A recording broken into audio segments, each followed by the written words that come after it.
राष्ट्रात सुरू असलेल्या युद्धाचा परिणाम नांदेड शहरामध्ये सुद्धा पाहायला मिळतोय। मी सध्या सिडको परिसरातील ढवळे कॉर्नर परिसरामधील एका हॉटेलमध्ये आहे आणि आपण बघू शकता की अशा पद्धतीने गॅसचा तुटवडा निर्माण झाला आणि गॅसचा तुटवडा निर्माण झाल्यामुळे गॅसचा भट्टा बाजूला काढून ठेवण्यात आला हॉटेल व्यावसायिकांनी आणि सगळं तळण काम जे चालू आहे ते चुलीवर अशा पद्धतीने तळण्याचं काम सुरू आहे। सकाळपासून सगळे पदार्थ मागच्या काही दिवसापासून जे आहेत ते हे हॉटेल व्यावसायिक फक्त चुलीवर करताना पाहायला मिळतात।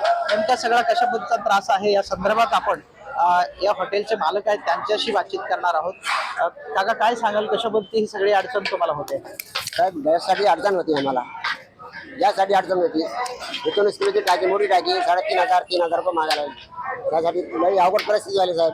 त्याच्यामुळे आम्ही हे चूल चालू केलेले, लाकडे चालू केले। खर्च आहे, किराया आहे, नोकर आहेत, किराया भाडा करून द्यावं साहेब।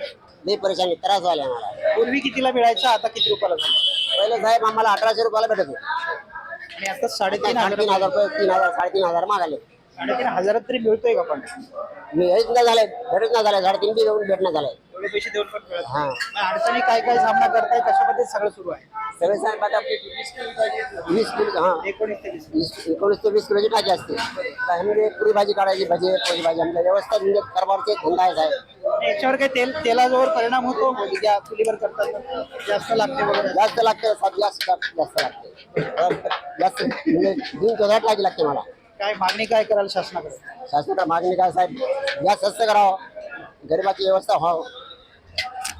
एवढंच मोठ्या प्रमाणात चालणारी ही हॉटेल आहे आणि मागच्या काही दिवसापासून त्यांना गॅसच मिळत नाही, त्यामुळे अक्षरशः त्यांनी चुलीवर सगळे अन्नपदार्थ तयार करायला सुरुवात केली आणि शासनाकडे मागणी सुद्धा करत आहेत की तात्काळ व्यावसायिक गॅस उपलब्ध करून द्यावा। व्हिडिओ जर्नलिस्ट गणेशसह गजानन देशमुख, TV9 मराठी, नांदेड।